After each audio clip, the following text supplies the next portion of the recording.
Brampton Strathcona. Mr. Speaker, Canadians are living through a housing crisis. Families are being priced out of their neighborhoods. Young people cannot imagine owning a home, and seniors are being pushed into impossible situations. This crisis is not abstract. It is urgent, it is national, and it is getting worse every single day. When I was in Sudbury this week, I heard directly from local housing experts who told me that there is no shelter spaces, no affordable housing. Children and elderly are increasingly amongst those living on the streets, and the number of unhoused has skyrocketed in the last 2 years with, quote, people are dying faster than we are housing them.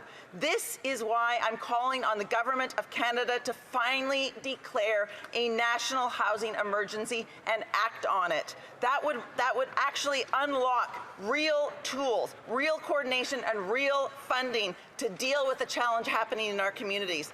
The future of our communities and of our country depend upon it. The Honourable Member for Brampton Centre. Mr. Speaker, I rise in the House today to recognize the official launch of Celebrate Research Week 2025, a growing national movement that proudly began in Brampton, Ontario. Led by the Osler Research Institute for Health Innovation and supported by local key partners, Celebrate Research Week is transforming how we understand the role of research in our country. Research is a powerful driver of health, equity, economic growth, and community well-being. It lives in the creativity of our students, the insights of our caregivers, the lived experiences of communities, and the bold ideas of educators and entrepreneurs.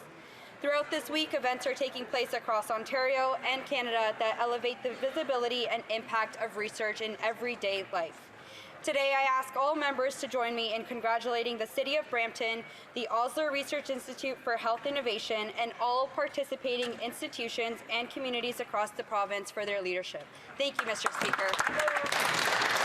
The Honourable Member for Kamloops Thompson-Nicola. Mr. Speaker, next Monday, December 1st, will be the second hour of debate on my private member's bill, Bill C-225. This bill addresses the scourge that is intimate partner violence. Thus far, I've been very disappointed on the Liberals' response to such a bill that is needed right here, right now. In attendance, I anticipate and hope will be some of Bailey McCourt's family, who asked that this bill be called Bailey's Law. Debbie Henderson, for instance, Bailey's aunt, has been fighting non-stop to get the Justice Minister and this government to move on the issue. Not a day has gone by without her advocacy.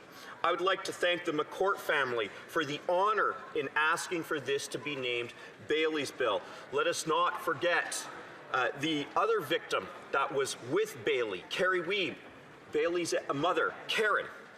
There is not one member in this House who should be voting against it. The Liberals need to vote for this bill on December 3rd. Thank you. The Honourable Member for Cape Breton-Canso, Antigonish. Mr. Speaker, we have liftoff in Cape Breton-Canso, Antigonish. Last week, in my riding, Maritime Launch Services conducted a suborbital space launch in Nova Scotia. This gravitational leap for our province and for Spaceport Nova Scotia brings us one step closer to achieving Canadian sovereign launch capability. In our near future, it's expected that we'll witness an orbital launch on the soil of Cape Breton-Canso, Antigonish. This process will be groundbreaking for our local economy, for our national sovereignty and security, and for the future of commercial space industry in Canada. Our region is growing, expanding, and building. Nova Scotia is headed into new stratospheres. Mr. Speaker, I'd like to celebrate this achievement of the suborbital launch, and I look forward to supporting them on their journey to space, often called the final frontier. I look forward to Canada's future, and as one famous Canadian once put it, to boldly go where no man has gone before. The Honourable Member for Grand Prairie. Well, last Friday night, the sirens sounded as fire and first responders raced to the iconic Grand Prairie Farmers Market in the heart of our city.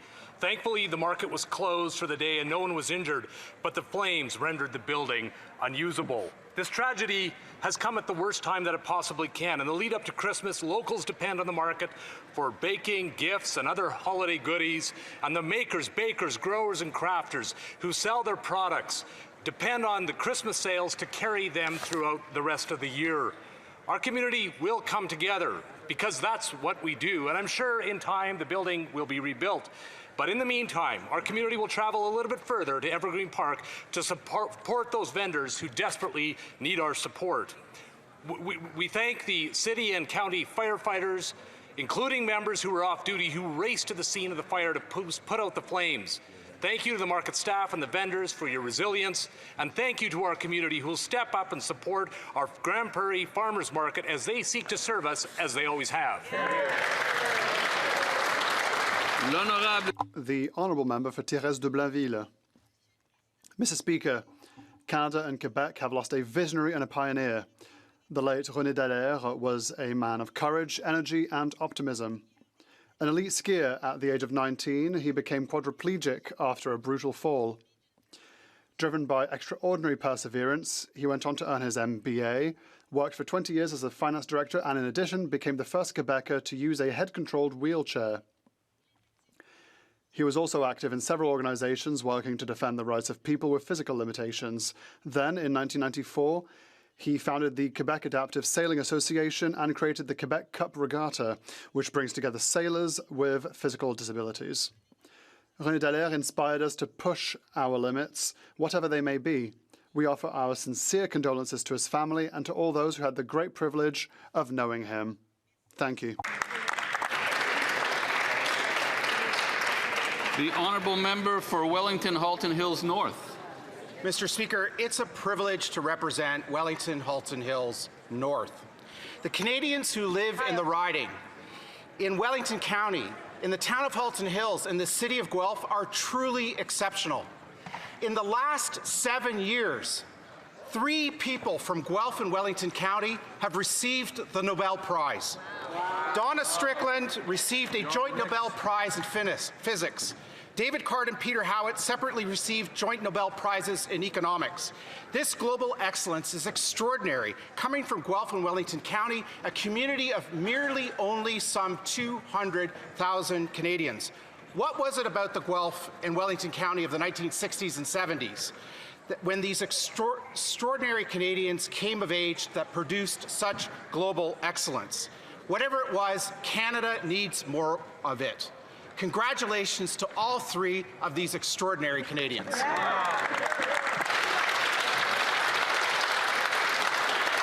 The Honourable Member for Fleetwood Port Kells. Mr. Speaker, I rise in the House today to speak about our charter that was 43 years ago. Canadians have had confidence that their federal government will respect their charter guaranteed rights. The leader of the opposition has now admitted that he would be the first man to breach that trust. He would walk over on charter rights. He is telling us exactly who he is. By contrast, our government remains committed to protecting these rights and freedom because Canadians expect all orders of government to abide by the charter, not limit it. Mr. Speaker, we are the party of charter and we will always do our job. The job is to consistently defend the charter. Thank you, Mr. Speaker. The Honourable Member for Bow River. Mr. Speaker, the Liberal government's gun confiscation scheme has been a failure from the start. Their Cape Breton pilot reportedly collected just 22 guns, yet the government continues to hold the official results. Likely because this dismal result is true. Now they want to roll this broken program out nationally, including in southern Alberta. To make things even worse, the police chief overseeing the pilot, the brother-in-law of a Liberal MP, has suddenly announced his retirement just as scrutiny intensifies. Meanwhile, the other member from Cape Breton shrugged off the failures, claiming, "I haven't heard anything. People aren't talking about it." Well, Mr. Speaker, maybe that member should pay more attention to the concerns of his residents instead of breaking the Elections Act. Every minister admitted in leaked audio, even the minister admitted in leaked audio that the program didn't work. This wasteful $750 million Liberal vanity project won't stop violent crime. Mr. Speaker, the Liberals should scrap this program. The Honourable Member for Abitibi-Témiscamingue. Mr. Speaker, on the 16th of November 1885, the founder of Manitoba, a métis from Red River, and a brother from Quebec, Louis Riel, was hanged. Quebecers, unlike English Canadians, have always considered him a hero who stood up for the French language and for his people. Like the Patriots of Quebec, he suffered the same fate that Canada reserved for those who opposed its power, the gallows. Quebecers flooded the Champ de Mars in Montreal to express their discontent. This mobilization was a testament to the deep ties that united the Métis and Quebec. We have never forgotten Louis Riel. He is still in our history books, a heroic figure of a larger-than-life movement. Nor have we forgotten what Canada and its Prime Minister at the time did. Yes, the Quebec dogs barked. I am one of them, and I will continue to bark for so long as justice isn't rendered for Louis Riel and for the Métis of Rivière-Rouge, and that goes through quick recognition. The honourable member for King's Hands. Mr. Speaker, I rise today to pay tribute and to recognize the contribution of 4-H Canada in our communities across this beautiful country, including in my communities of King's Hands. This past weekend, Mr. Speaker, I had the opportunity to join the Hants County 4-H for their celebration of achievement of members all across the county. And let me say, what a tremendous representation of a program that is community-led, that gives our youth the skills that, of course, support agriculture, but skills that serve in a whole host of capacities for their future career. I specifically want to recognize a number of individuals, Mr. Speaker, that competed at the Royal Agricultural Winter Fair. This is a prominent event in the country. Henry Smethurst was the Canadian champion in Ayrshire on dairy. Brianna Partridge, reserve champion in dairy on Ayrshire. And also to Emma Kroll and Evan Collins, who represented Team Nova Scotia in the beef competition. Mr. Speaker, that's an example of King's Hands competing on the national stage. Congratulations to all 4-H members. Thank you. The honourable member for Souris Moose Mountain. Canadians are a nation that feeds the world, yet more and more families can't afford to feed themselves. That contradiction should trouble every person in this chamber, because food inflation isn't an accident of global forces. It's the direct result of decisions made by this Liberal government. Under the Liberals, food prices have risen nearly 40% faster in Canada than they have in the United States. In just 1 year, beef has risen 16%. Carrots, 11%. Coffee, a staggering 34%. Even baby formula has risen 6%. At the very moment that Canadians needed relief, the Liberals chose to hike the industrial carbon tax, increasing the cost of food, fertilizer, fuel, and transportation and farm equipment. The result? Higher bills at the checkout and rising anxiety at the kitchen table. The most expensive government in Canadian history has delivered the most expensive groceries in Canadian histories. Canadians are demanding a government that makes life more affordable, and only Conservatives will deliver. The honourable member for Port Moody, Coquitlam. Mr. Speaker, today on International Day for the Elimination of Violence Against Women, our government is clear. Violence against women must end. Too many women still live in fear. Too many children grow up in homes marked by abuse, and this is unacceptable. In Port Moody and Coquitlam, I thank Tri-City Transitions, the Soar Optimist warm place for women, and Scheer Family and Community Services. They are lifelines. They offer shelter, they offer support, and they offer hope.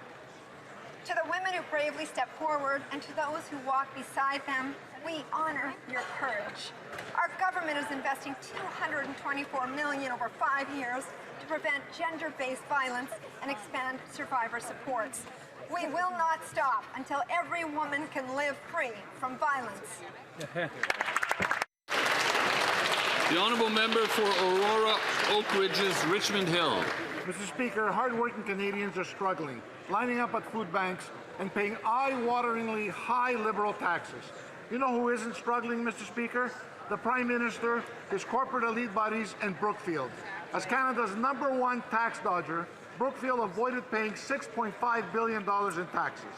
That's enough to buy a week's worth of groceries for every single Canadian, Mr. Speaker. In case Brookfield's tax dodging wasn't enough, now this Prime Minister is handing them Canadian taxpayers' hard-earned money. We learned that the European Space Agency received a $500 million contract. What was hidden was that 50% of the Harwell campus, where the European Space Agency is located, is owned by, you guessed it, Brookfield. Mr. Speaker, this out-of-touch Prime Minister's record is to ship jobs out of the country and chase away investment. Canadians deserve a Prime Minister who puts Canada and Canadians first, not his corporate buddies. The honourable member for Humber River Black Creek. Mr. Speaker, as chair of the Canada-Taiwan Friendship Group, I'm honoured today to rise and welcome to the Hill the President of the Taiwanese Chambers of Commerce of North America. Delegates have come from across the continent in the spirit of new opportunities and stronger trade. This week I have the privilege of hosting two important events, a parliamentary discussion on Canada-Taiwan relations and the vibrant celebration of Taiwan Night 2025 time, celebrating the strong and growing ties between Canada and Taiwan rooted in shared democracy, values, mutual respect, and a commitment to economic cooperation. Like Canada, Taiwan is a dynamic and innovative partner. By expanding trade, investment, and cultural exchange, we strengthen supply chains, foster prosperity, and build bridges that transcend borders and oceans. I thank our guests for this dedication and look forward to seeing everyone tonight at Taiwan 2025. The honourable member for Kildonan St. Paul.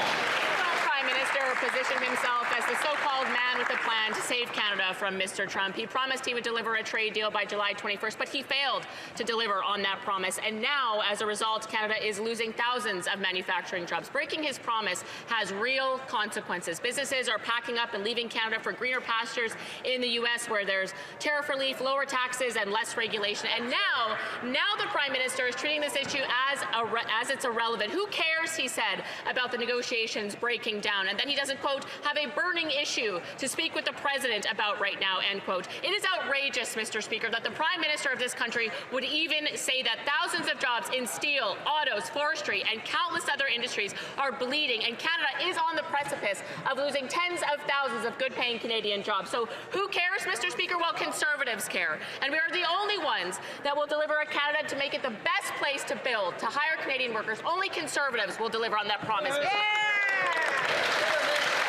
The honourable member for Spadina Harbourfront. Mr. Speaker, last month, the Canadian Chamber of Commerce's Business Data Lab, commissioned by Business Arts in partnership with the Canada Council for the Arts, released a report confirming that the arts are far more than cultural expression. They're a key economic driver. In 2024, the sector generated $65 billion in GDP, nearly $130 billion in total economic impact, and over $7 billion in tax revenue that helps support essential public services. We often talk about physical infrastructure, but cultural infrastructure, like the arts, is what connects us as a country. This is where identity takes shape and where Canadians are themselves reflected. Our government recognizes this, which is why Budget 2025 makes important investments in arts and culture and helping Canadian creators share their stories at home and around the world.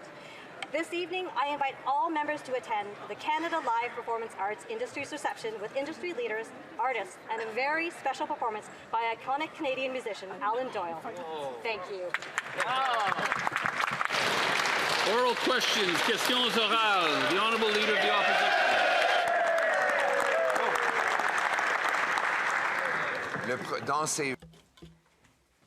Mr. Speaker, in his 28 trips, this Prime Minister hasn't been able to reduce a single foreign tariff on Canada. But he has managed to find gains for Brookfield. A few days after he met with President Trump, the President signed an agreement to buy $80 billion worth of nuclear products from Brookfield.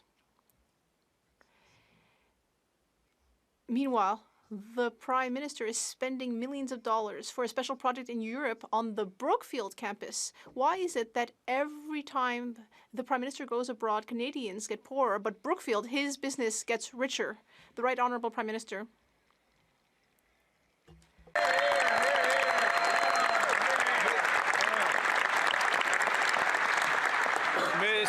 Monsieur le Président, comme d'habitude. Mr. Speaker, as usual, the leader of the opposition should check his numbers. The government of Indonesia has reduced tariffs on Canadian goods on 95% of our goods and services. Meanwhile, the government of the UAE will invest $70 billion in our economy.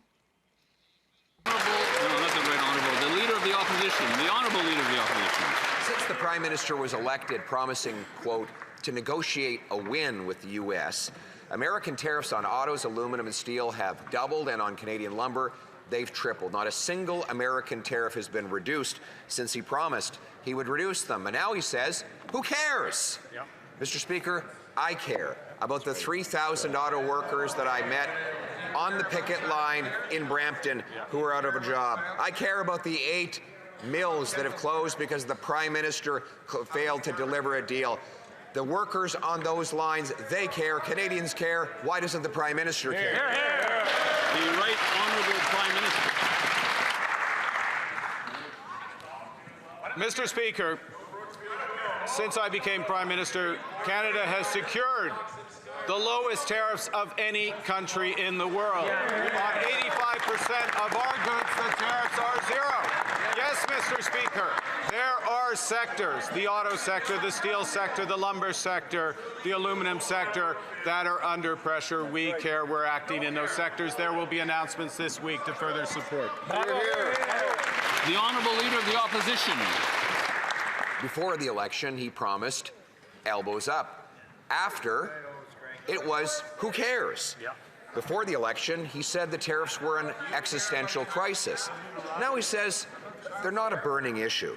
Before the election, he promised to negotiate a win. After, he backed down to American tariffs, and those tariffs have now doubled on Canadian aluminum, autos, and steel, and tripled on Canadian lumber. Before the election, he promised the fastest growing economy in the G7. After, he delivered the fastest shrinking economy. Why is the Prime Minister before the election so much different than the one after? The Right Honourable Prime Minister. Mr. Speaker, on the night of the election, when I had the great honor from my constituents of being elected as a deputy of this House, unlike some others in the chamber today, I made a promise to Canadians. When I make a mistake, I'll admit it. That was a poor choice of words about a serious issue. And the serious issue is what progress are we making structurally? Best deal in the world, strongest budget in the world, and the most new trade deals in the world. The Honourable Leader of the Opposition. Mr. Speaker, the Prime Minister did make a mistake. He's made many mistakes. In fact, it's been nothing but mistakes when it's come to trade. Look at it. This Prime Minister promised that he would negotiate a win on softwood lumber. Now he says, who cares? Well, Conservatives care. Within 80 days of the Prime Minister, Stephen Harper, taking office, he managed to eliminate American tariffs on softwood lumber and get refunds of them. This Prime Minister has now had 8 months, and those tariffs have now more than tripled.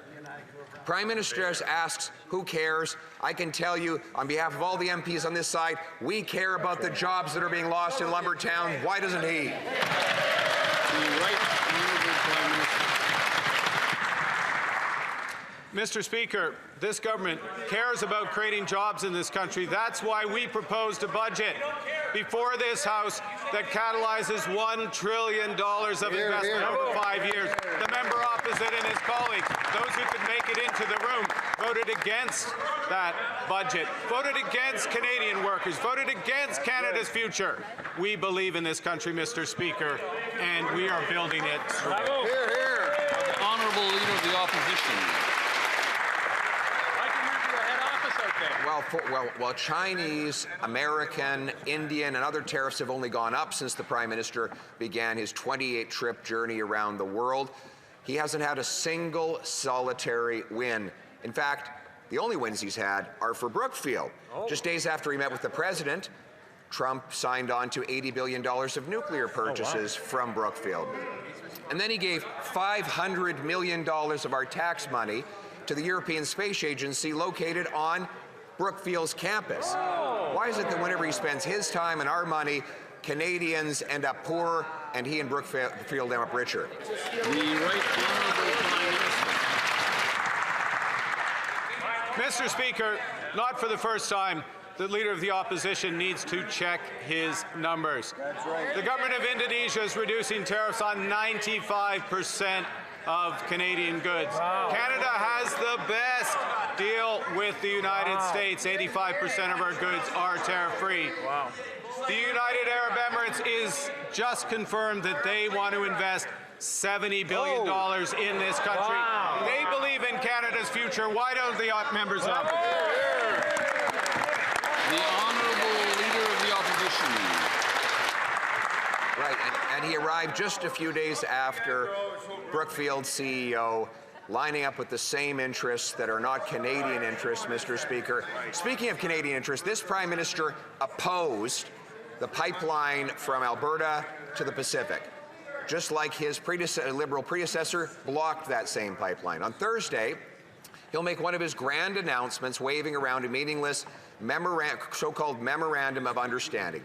If it's anything other than a public relations ploy, why won't he say on what date will construction begin on a pipeline from Alberta to the Pacific? Hear, hear. The Right Honourable Prime Minister. Mr. Speaker, sometimes the question reveals everything. The Memorandum of Understanding that we're negotiating with Alberta creates necessary conditions, but not sufficient conditions, because we believe in cooperative federalism. We believe the government of British Columbia has to agree. We believe that First Nations right holders in this country have to agree and support. All stakeholders have to back. That's one Canada. L'honorable député de... The Honourable Member for Saint-Jean. Mr. Speaker, the Liberals always cheat. We're just going to wait for things to calm down so that we can hear the Honourable Member for Saint-Jean. Please go ahead. Mr. Speaker, the Liberals always cheat. We found that out in 1995, and we see it now. The Minister of Immigration at the time confirmed that Jean Chrétien asked him to speed up giving citizenship to as many people as possible so they could vote in the referendum, and the Liberals have admitted that they leveraged immigration during that vote. Last month, Jean Chrétien also admitted that if Quebecers had voted yes, he would have used a whole bunch of low tricks to avoid having to recognize the new reality. Liberals always cheat, and if Quebec holds a new referendum, will they cheat again? The Right Honourable Prime Minister. Yes, Mr. Speaker, with all due respect, I would say that with 45 Quebec Liberal members here, it's pretty clear that we respect the vote of Quebecers. The Bloc Québécois is always criticizing Quebec members, and meanwhile, we are building this great country. The Honourable Member for Saint-Jean. Mr. Speaker, I repeat, the Liberals cheated during the referendum, whereas the yes camp was democratic. The proof of that is how Quebecers nobly accepted the results of the referendum, but they accepted it because they felt that it was a democratic process, but actually that democratic process had been undermined by the Liberals. They rigged the results, and Jean Chrétien was even prepared to cheat if the yes camp had won. With a third referendum on the horizon, will the Federalists finally debate democratically instead of using cheating and scary stories? The Right Honourable Prime Minister. Mr. Speaker. The Bloc Québécois is turned toward the past, but this government is turned toward the future. With confidence, boldness, and ambition for Quebec and Canada. L'honorable député du Lac-Saint-Jean. The Honourable Member for Lac-Saint-Jean. Mr. Speaker, a lot of people have to wait for years to be granted citizenship, while Ottawa twiddles its thumbs. But now we know what the Liberals are up to. We know that if there were just a referendum in Quebec, Ottawa would suddenly take action. Imagine the conversation. Oh, you want us to process your file more quickly? Okay, great. But you will vote against the referendum to thank the good old Canadian government.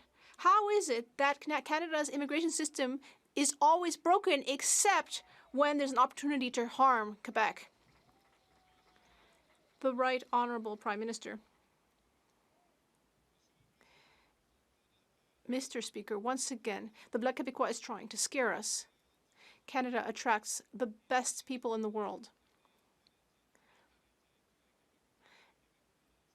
And all Canadians and Quebecers want to build this great country with our government. The Honourable Leader of the Opposition.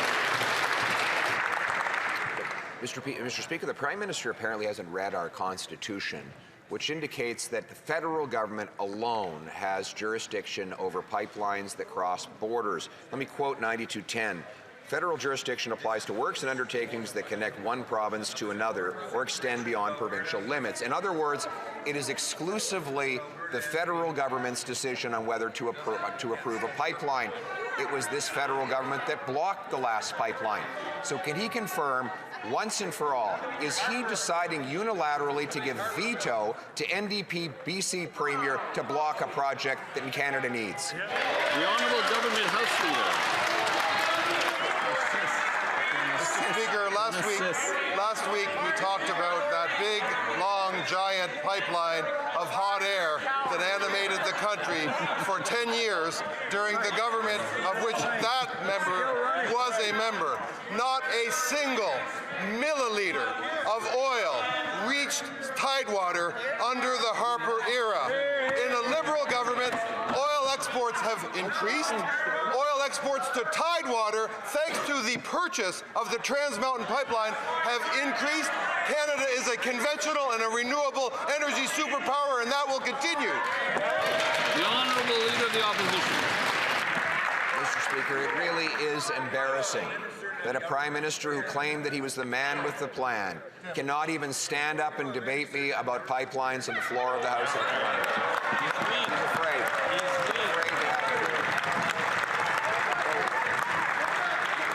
The previous Conservative government approved a pipeline to Tidewaters, the Northern Gateway Pipeline, which the Liberals then defeated and destroyed, giving massive power to the Americans to monopolize our oil.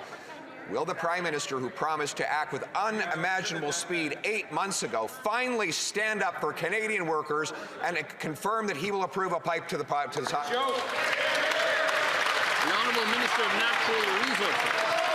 Mr. Speaker, our government fully understands the ultimate jurisdiction for interprovincial pipelines rests with the federal government. At the same time, our government has been clear that a proponent for a major project, for it to be designated, we expect it to work with the impacted jurisdictions and with First Nations. Mr. Speaker, they don't understand that. The Premier of Alberta understands that. They want to work with us. The Honourable Leader of the Opposition. Mr. Speaker, it really is pathetic that the Prime Minister cannot stand in his place and defend his position. He's afraid to defend the fact that on Thursday, he will not sign on to a new pipeline. He will sign on to a public relations stunt while planning to hide behind the Premier of BC and abdicating his unique constitutional responsibilities.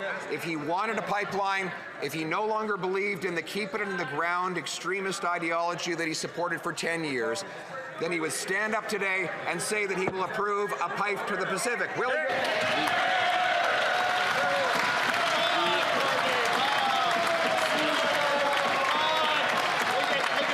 The Honourable Minister of Excuse me, we haven't given the green light yet to answer the question. I'm waiting for it to get a little quieter. The Honourable Minister of Natural Resources. Mr. Speaker, the Leader of the Opposition doesn't seem to understand how to get a pipeline built. The Premier of Alberta does. Is working with this government to build Canada strong, Mr. Speaker. Of the Opposition. Speaker, the question was for the Prime Minister. He's here in Ottawa today. He has the ability to stand up and state his position. He claimed that he was going to act with unimaginable speed. Here we are 8 months later, and he refuses to state whether he even supports a new oil pipeline or whether he'd like to continue to pump that oil at discounts to the United States of America while Canadians pay the price. What does it take to get a pipeline approved by this Prime Minister? Does it have to be a Brookfield pipeline? The honourable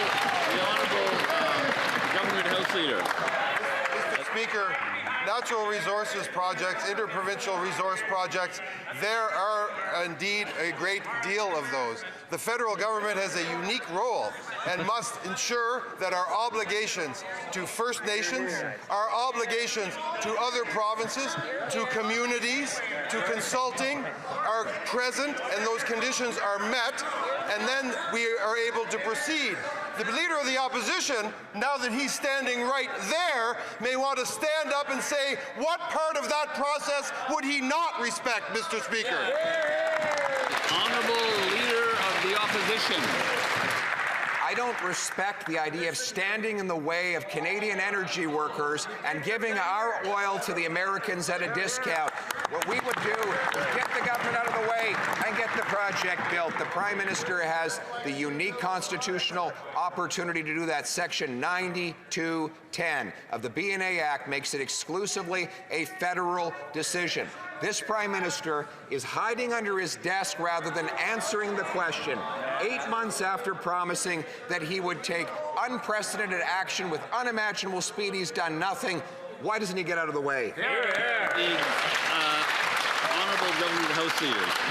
Nonsense. We have dozens of major projects in play and under study, and we are building the country at unimaginable speed. We are creating opportunities for energy workers, for young people, for housing, for steel, lumber, aluminum, and autos in this country. That is what we are doing. What is shocking is that the Leader of the Opposition stands in his place and somehow pretends in his whole fake way that he's going to override and steamroll the rights of Canadians that have a right to have a say in these projects. We're going to give them a say. He won't.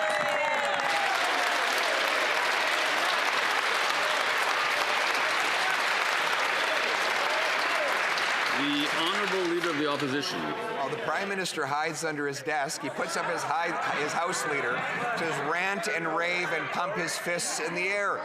This Prime Minister said that we faced an existential crisis requiring that we act with unimaginable speed. And here we are 8 months later, and he doesn't even have the courage to tell Canadians whether he supports a pipeline that would allow us to go around the American monopoly of our energy and get our product to the world. So will he finally stand up for workers, stand up in this House, and answer the question, a pipeline or a pipe dream?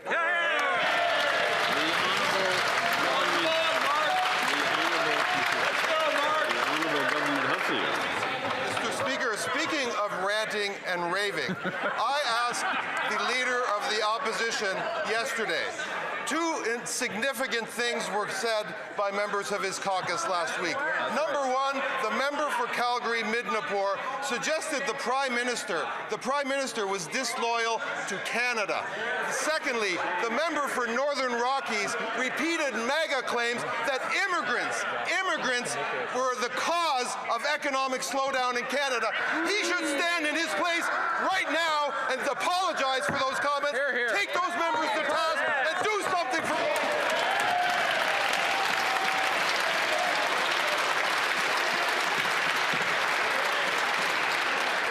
I can't imagine what we have in store for Wednesday. The Honourable Leader of the Opposition. Mr. Speaker, it's not us that question the loyalty of the Prime Minister. He's the one that is blocking a pipeline that would allow Canada to become energy independent, to reach markets outside of Canada, while he and his company invest in pipelines in the Middle East and in Latin America. He's the one that forces Canadians to spend more on taxes than on food, clothing, and shelter combined, while he stashes his cash in a Bermuda tax haven above a bicycle shop. So if he wants to say that he's Canada first, why doesn't he stand up in this House and start acting like it? The Honourable Minister of Jobs and Family. The Building Trades Union, the Canadian Labour Congress. He's too busy checking his shares and stuff. They've gone up. Does the honourable member have a question? Yeah. The honourable Minister of Jobs and Families. Mr. Speaker, the Building Trades Union, the Canadian Labour Congress, the Leona Union, Mr. Speaker. These are all unions that have praised Budget 2025. And you know why, Mr. Speaker? Because they make historic investments in the major infrastructure projects that are going to create great jobs all across this country. Whether it's supporting Canadians through things like the Canada Child Benefit, indexing it to inflation, whether it's creating jobs and helping people get the skills to take them. Mr. Speaker, these Conservatives vote against Canadians every single time. Canadians know better. L'honorable député de... The honourable member for Repentigny. Mr. Speaker, it's official. Canada is giving up on fighting climate change. The Prime Minister will announce it Thursday with a whole new dirty pipeline to the West Coast. Another one after Trans Mountain, which cost people $34 billion. And that's not even counting climate adaptation costs. A new pipeline, which thanks to C5 and C15, I will have to interrupt the member. Un instant. Although the member is a bit far away from me, I have a speaker here, and yet even with the speaker, I couldn't hear him. I would like to ask the member for Repentigny to start over from the beginning. Mr. Speaker, I think the Prime Minister doesn't want to hear this question, but it's official. Canada has given up on the fight against climate change. We'll see that Thursday when a new dirty pipeline will be announced, another one. We already have Trans Mountain, which costs Canadian citizens $34 billion, and that's not counting climate adaptation costs. This is a dark day. Dark, just like the dirty oil that the Liberals are wallowing in. This government clearly has no green convictions left. The Honourable Minister for Climate Change. Mr. Speaker, as I've said before, our government is committed to fighting climate change every day. If my colleague wants to talk about major projects, well, I would like to talk about the Iqaluit hydroelectric project, which will enable northern communities to have clean energy. That's important both for people's health and for the environment. Or what about high-speed rail, which is good for our communities? We are doing the work, and we are fighting climate change every day. The Honourable Member for Repentigny. Mr. Speaker, on May 14th, the Minister of Heritage stated that this is not the right time for new pipelines. But clearly for his party, it's always a good time. Because now, in addition to Trans Mountain, we have a second dirty pipeline to the West Coast. We remember the years of Stephen Harper as being bad years for the environment. But Stephen Harper never approved a single pipeline, whereas these Liberals will have approved 2 new pipelines. And that includes the Minister of Heritage. How is he still part of that party? The Honourable Minister of Finance. Mr. Speaker, it is quite remarkable to hear members of the Bloc Québécois today when we have created a generational budget which invests in infrastructure, in national corridors, which will enable us to create clean energy projects throughout the country, Mr. Speaker. If I were in the Bloc Québécois, I would be standing up to applaud Budget 2025. But instead, they hid away on the day of the budget. They will have to explain to Quebecers why they are voting against green projects throughout the country. On this side of the House, we will always be there to build Canada strong. The Honourable Member for Charlebourg-Saint-Charles. Mr. Speaker, just like 30 years ago, the Liberals want to hand out citizenship to just about anyone. In Bill C-12, the Liberals are giving themselves the authority to change temporary resident visa to create permanent visas. They've stated that they could cancel or vary permanent or temporary resident visas, work and study permits, electronic travel authorizations, and other documents. Liberals want to speed up the process to access citizenship. Are they doing that in the interest of Canada or of the Liberal Party? The Honourable Minister of Citizenship, Refugees and Immigration. Thank you very much, Mr. Speaker. This government is focusing on the future. We will reduce temporary residences. We will prioritize economic immigration, and we will also grow Francophone communities. I hope that the Bloc Québécois and the Conservatives will support us in that. The honourable member. Mr. Speaker, I hope that the minister will read her own bill so that she understands what she's doing. Mr. Speaker, at the G20 summit recently, when this prime minister was asked whether he would be speaking to the American president, he said, "Who cares?" which in French is, "Who cares?" And now we understand that that's because, well, this morning, Brookfield's chief operating officer stated at a committee that 95% of Brookfield's the big businesses that Brookfield holds are not going to be under the ethics review, which means that the Prime Minister will personally benefit from at least 1,900 businesses.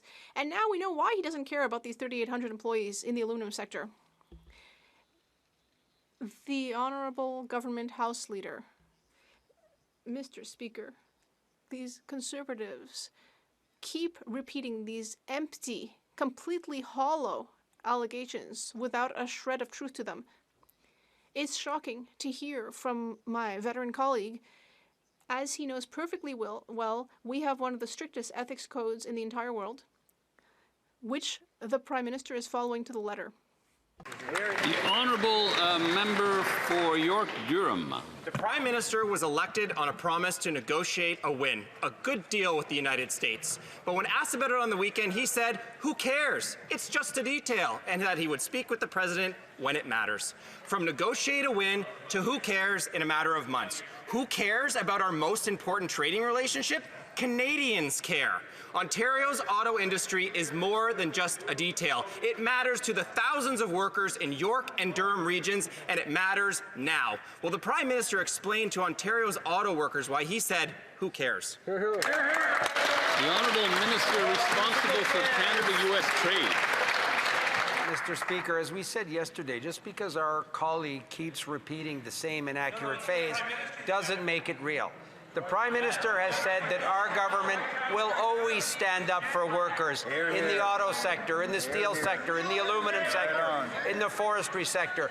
Unlike the Conservatives, Mr. Speaker, our government isn't going to sign just any old deal. We're going to sign a deal that's in the interest of Canadian workers and the Canadian economy, and we're going to continue to support those sectors as we go through these difficult times. Hear, hear. The Honourable Member for Kenora Kiwetinung. The Prime Minister proclaimed himself the so-called master negotiator when it came to dealing with the Americans, Mr. Speaker. He promised to negotiate a win by July 21st.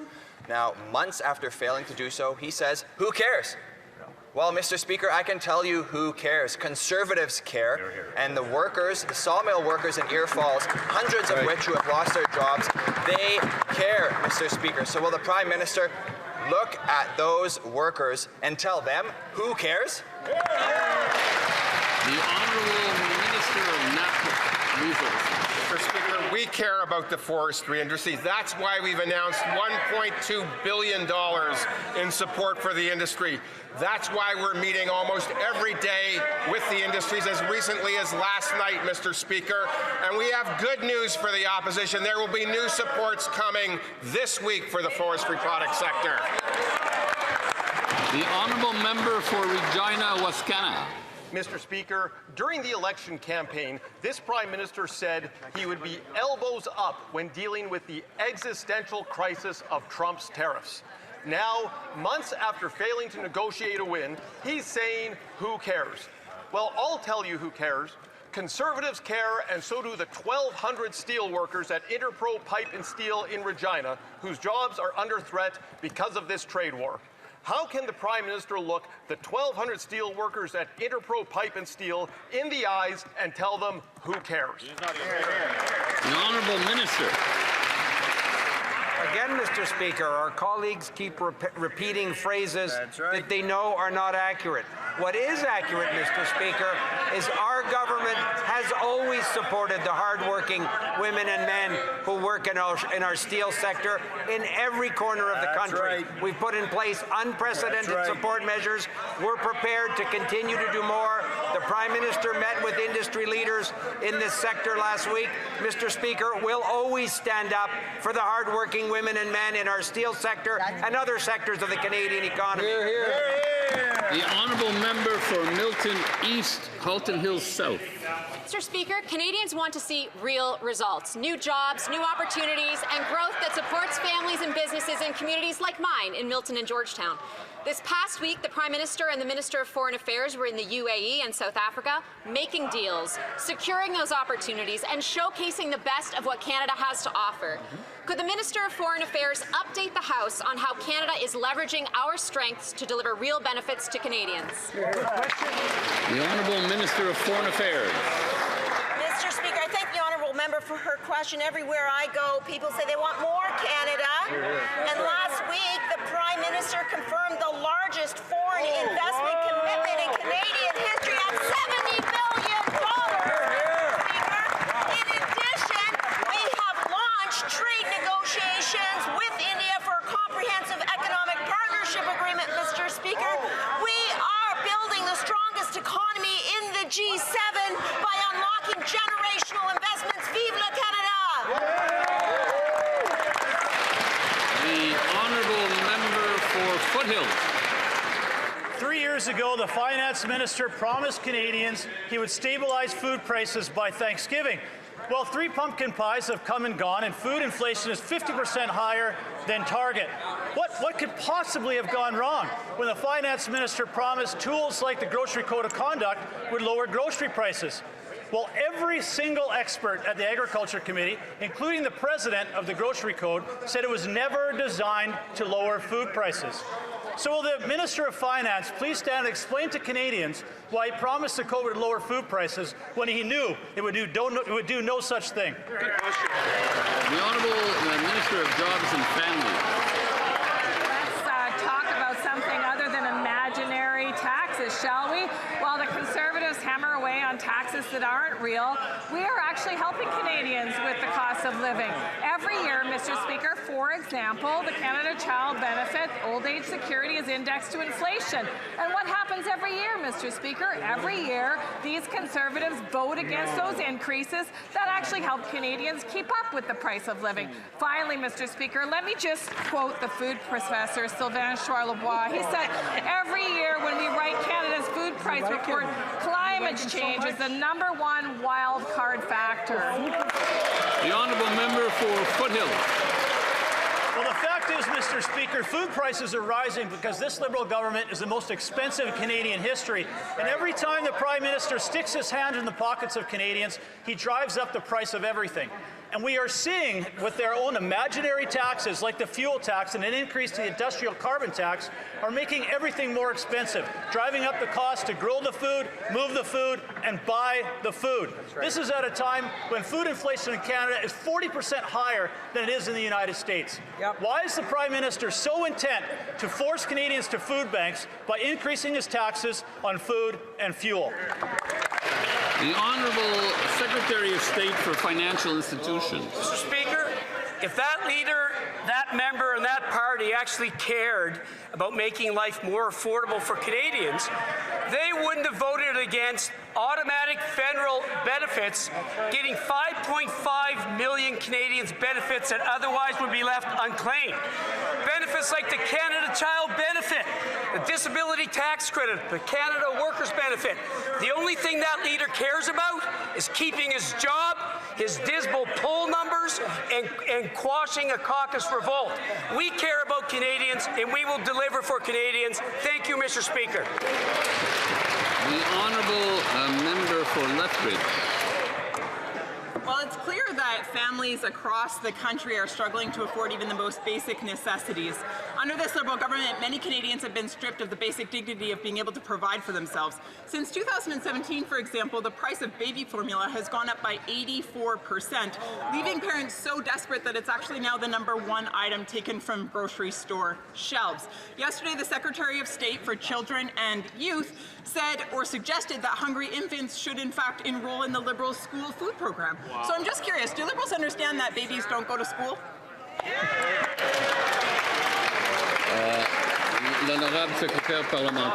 The Honourable Parliamentary Secretary to the Minister of Agriculture and Agri-Food.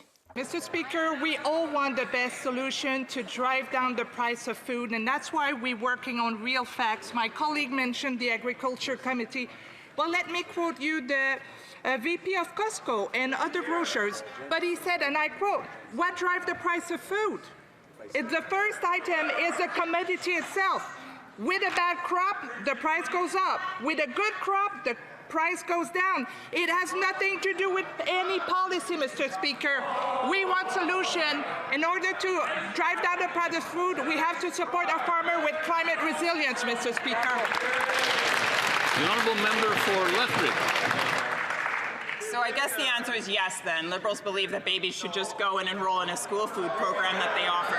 It's ludicrous that Liberals are referring hungry babies to a school food program. It's outrageous that in a country like Canada, parents are having to make the decision between paying their bills and being able to afford the basic necessities of life for a baby. This is literally life and death, and these Liberals stand over there and shrug their shoulders. When will the Prime Minister stop his inflationary spending and make life affordable for Canadians again? The Honourable Secretary of State for Children and Youth. Thank you, Mr. Speaker. I think we understand that any parent struggling to feed their child is one parent too many. My colleague opposite knows that Canada has historically relied on imports of baby formula, which means Canadians have been impacted by external pressures. As a country, we do have to move from reliance to resilience, and I would also point out that the Canada Child Benefit, which members opposite continue to vote against in budget after budget, puts up to $8,000 tax-free in the pockets of parents. Wow. This will help with the cost of baby formula. Thank you. The Honourable Member for Lévis-Nobinière. Mr. Speaker, this Liberal government is the costliest in Canadian history. Every dollar the Prime Minister spends comes directly out of Canadians' pockets. The government allowed the National Research Council of Canada to spend over $60,000 of public money on patio furniture at a time when people are struggling to put food on the table. Mr. Speaker, everyone likes to soak up some sun, but the government should not be doing so at the expense of taxpayers. When will this Liberal government stop throwing money out the window and onto patios? The Honourable Parliamentary Secretary to the Minister of Industry. Nous attendons de toutes les organisations gouvernementales. We expect that all government organizations follow the required procurement process. Our government evaluates all organizations and assesses possible savings. Meanwhile, I know that the Research Council does a lot of important work for Canada and its growth. The Honourable Member for Lévis-Lopinière. Mr. Speaker, food prices have risen nearly 40% faster in Canada than in the United States, according to the Parliamentary Budget Officer, who the Liberals want to dismiss in the near future. Hidden taxes will drive up gas prices by up to 17 cents a litre. Mr. Speaker, the Liberals could have brought down food costs for Canadian households. Why is the Prime Minister sticking with a hidden tax of 17 cents a litre on fuel, which makes food even more expensive? The Honourable Parliamentary Secretary to the Minister of Agriculture and Agri-Food. Mr. Speaker, we are looking for solutions to bring down food prices. But you know, Mr. Speaker, real solutions are based on real facts. Last week at the agriculture community, we heard from the Costco CEO, and he told us that what drives up food prices is the impact of climate variations on harvests. When it's a good year or a good harvest, food prices will go down, but if it's a bad year, prices will go up. For Newmarket Aurora.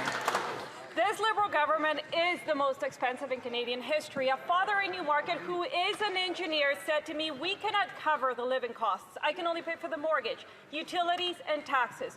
Food, transportation, and insurance, well, that's out of pocket.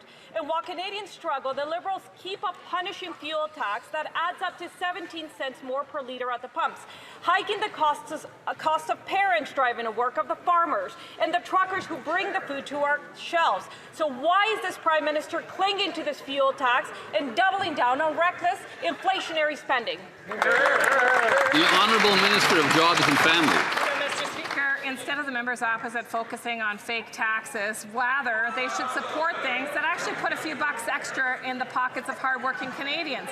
You know, as a former single mother and a person who lived paycheck to paycheck for most of my life, I can tell you that what helps parents, what helps families, is having money in our pockets. And so when we index things like the Canada Child Benefit to inflation, that puts money in the pockets of Canadians. They can then use it to buy the things they need. It's pretty simple, Mr. Speaker, but it's really hard for these Conservatives to understand.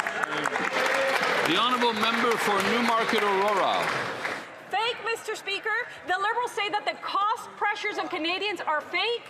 Here's another note from someone else in Newmarket. As the cost of living increases and our salaries don't, we are being driven into poverty. 4 out of 5 Canadians list food as their #1 worry when paying their bills. Food. And Statistics Canada confirms that beef is up 17%, baby formula 6%, coffee up 34%. That is not fake. They should knock on some doors and get a reality check from the people they claim to represent. The Liberals dismiss the struggles of Canadians, but I ask, why? The Honourable Parliamentary Secretary. Member opposite missed her chance to vote for a tax cut that would have benefited 22 million Canadians, including members in her riding. Now, just this morning, she spoke about engineers. Mr. Speaker, just this morning, I met with the International Union of Operating Engineers. There are 18,000 here in Ontario. You know what we talked about? We talked about the importance of early learning and childcare, because they need that not only to recruit and train new engineers, but to benefit the families who depend on it for affordable childcare so they can go to work. Hear, hear. Honourable Member for Simcoe North. It has been reported that the government is considering lifting the tanker ban to support an east-west oil pipeline. The problem is some Liberal MPs and even cabinet ministers don't support this proposal. So, Mr. Speaker, who speaks for the government? Will the minister finally clear it up today that the government is going to do what Conservatives have called for all along, scrap the emissions cap and lift the tanker ban so Canadian resources can get to market? The Honourable Minister of Natural Resources. Mr. Speaker, we're going to do what we need to do, which is build Canada strong. The Prime Minister has been clear. Major projects will only proceed with rigorous environmental assessments and clear contributions to Canada's climate change objectives. The Honourable Member for Terrebonne. Mr. Speaker, tomorrow is Economic Violence Awareness Day. The day is a Canadian initiative that is now observed around the world. Economic violence, such as restricting access to money, sabotaging employment, or forcing someone into debt, is a common form of gender-based violence.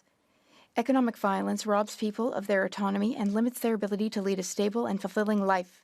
I am proud to have voted in favour of a budget with measures to combat economic violence. Could the Minister of Finance remind those who voted against the budget of what exactly they opposed? The Honourable Minister of Finance. Thank you, Mr. Speaker. I thank my colleague for her excellent question and for her leadership on this file.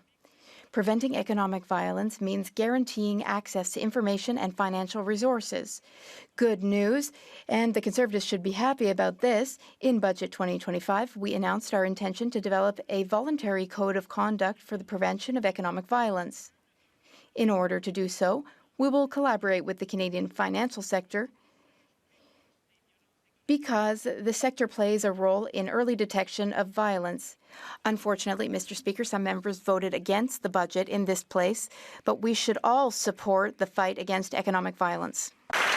Canadians need to know that every decision the Prime Minister makes is in the national interest and not in his own financial interest. Yesterday at committee, Brookfield confirmed that every time Brookfield makes money, this Prime Minister makes money, and that 1,900 companies that Brookfield owns are not covered by this Prime Minister's ethics screen. Wow. Every time he goes down to the White House, he doesn't come back with a deal for Canadians, but the last time he went, he did get a $80 billion deal for Brookfield. So will the Prime Minister just give Canadians the confidence they deserve and sell his financial interest in Brookfield? The Honourable Minister of Artificial Intelligence and Digital Innovation. Mr. Speaker, the opposition should stop the conspiracy theories. They should get out more, stop saying no, and find out who's saying yes to Canada. They don't even have to go far. Just this morning, I was in Canada where Nokia said yes to Canada and the Ottawa-Gatineau area, and they broke ground in a $340 million innovation center.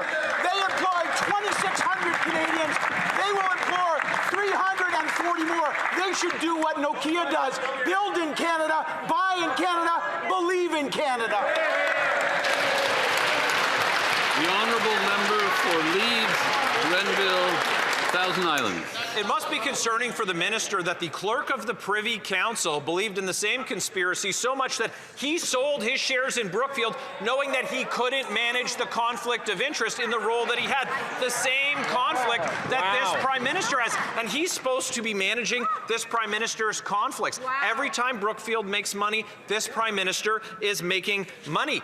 Even the Chief Operating Officer of Brookfield itself admits this very thing. With 1,900 companies that Brookfield owns not covered by this Prime Minister's ethics screen, why won't he just do the thing that Canadians need, give them the confidence that they deserve, and sell his shares in Brookfield? The Honourable Minister of International Trade. Mr. Speaker, speaking of deals, last week it was Germany investing $1 billion in Canadian defense technology. A few days ago, it was the Prime Minister of the United Arab Emirates securing $70 billion for our industries here. And just today in Ottawa, Finnish Nokia investing $340 billion, supporting thousands of jobs, exporting to over 115 countries, Mr. Speaker. The world is calling, and we are answering. The Honourable Member for St. Albert, Sturgeon River. Mr. Speaker, the Prime Minister's conflicts with Brookfield are everywhere. Yesterday, the COO of Brookfield said that when Brookfield does well, the Prime Minister does well.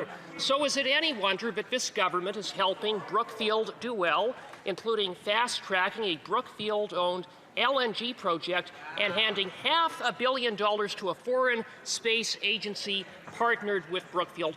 Why won't the Prime Minister end his conflicts and fully divest himself from Brookfield? The Honourable Minister. Mr. Speaker, conspiracy theories, imaginary taxes, all a different way to say no to Canada. This is a party that says yes. And guess what? Just today, Nokia said yes to Canada. They invested $340 million in an innovation center. Those are good jobs, Mr. Speaker. 2,600 jobs in Canada, 340 more good jobs. They broke ground today. Why, Mr. Speaker? They're building in Canada, buying in Canada, and believing in Canada, Mr. Speaker. The Honourable Member for Winnipeg West. Mr. Speaker, on November 12th, we saw the Build Canada Homes program accelerate affordable housing projects across the country, including a major announcement at Nawi-Odena in Winnipeg. Approximately 320 new homes, 40% of them below market and developed in partnership with Treaty 1 First Nations, are now set to move forward. This is exactly the kind of progress my constituents in Winnipeg West are looking for. Could the Minister of Housing and Infrastructure update the House on how these Build Canada Homes projects in Winnipeg and other cities will help deliver affordable homes more quickly? Absolutely. The Honourable Minister of Housing and Infrastructure. Thank you, Mr. Speaker. I want to thank the member for Winnipeg West for his great question. Our government is making generational investments in building the homes that Canadians need right now. And this month, Build Canada Homes took a major step in the redevelopment of sites in accelerating affordable housing in Winnipeg, in Ottawa, and in Edmonton. This will add nearly 1,800 affordable homes across Canada, the housing that Canadians need. And will the Conservatives in the meantime support the first-time homebuyers tax? They're stalling it here, preventing first-time homebuyers from accessing $50,000 savings. The honourable member for Montmorency, Charlevoix. When Brookfield makes money, the Prime Minister makes money. Those aren't our words. Those are the words of Brookfield's Chief Operating Officer. That's what he told us in committee yesterday. And if that wasn't bad enough, we found out that 95% of businesses owned by Brookfield are not even covered in the Prime Minister's ethics screen. And the people who are supposed to oversee the ethics screen don't even have access to the full list of businesses. Mr. Speaker, can someone explain to us why Brookfield's interests seem to perfectly align with the Liberal budget tabled last week?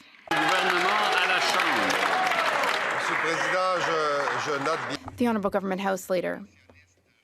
Mr. Speaker, our friends across the way are continuing to enjoy being a bit conspiracist. Now, as the member likely knows full well, the Code of Ethics, which MPs and parliamentarians must abide by, is thorough, and the Prime Minister must follow that Code of Conduct and Ethics. Mr. Speaker, once again, the government is letting Canadian Airlines violate the human rights of people with disabilities. This time, it's WestJet, who put in place arbitrary weight restrictions, preventing people with motor vehicles from flying. The result, denying people with disabilities the right to travel safely for work, education, or to visit loved ones. When will the Liberals close loopholes in the Accessible Canada Act, uphold disability rights, and hold corporate executives accountable when they violate these rights? The Honourable Government House Leader. Mr. Speaker, of course, we have an ongoing dialogue with Canada's transportation companies about ensuring the mark of a great society is the space and the ability for all members of that society to participate in it.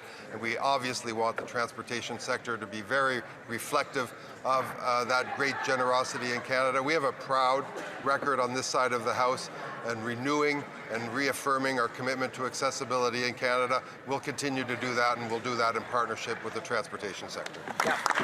The Honourable Member for Edmonton Strathcona. Mr. Speaker, Danielle Smith is making an unprecedented attack on healthcare in this country. If she is allowed to get away with privatization, it will be the beginning of the end of public, universal, single-payer healthcare in this country. And it is central to Canadian identity. And Alberta healthcare workers are calling for the government to protect healthcare, to enforce the Canada Healthcare Act. Will the Prime Minister protect public healthcare and enforce the law in this country, or will he just take a photo op with Daniel? L'Honorable Ministre de la Santé. The Honourable Minister of Health. Mr. Speaker, our new government will always protect the Canada Health Act and Canada's universal healthcare system. That's why Budget 2025, our new government is investing in our publicly funded healthcare system, including through generational investments of $5 billion to build healthcare infrastructures. We have a collaborative approach with all provinces and territories to ensure all Canadians continue to have an equitable access to medically necessary care based on their medical needs, not their ability to pay. Thank you. And that concludes the question period for today. I know you're disappointed, but it'll be back tomorrow. Je désire informer. I would like to inform the House that the volume of earpieces will now be reset. Alors, je vais attendre quelques instants. Just going to wait a few seconds before reading a ruling.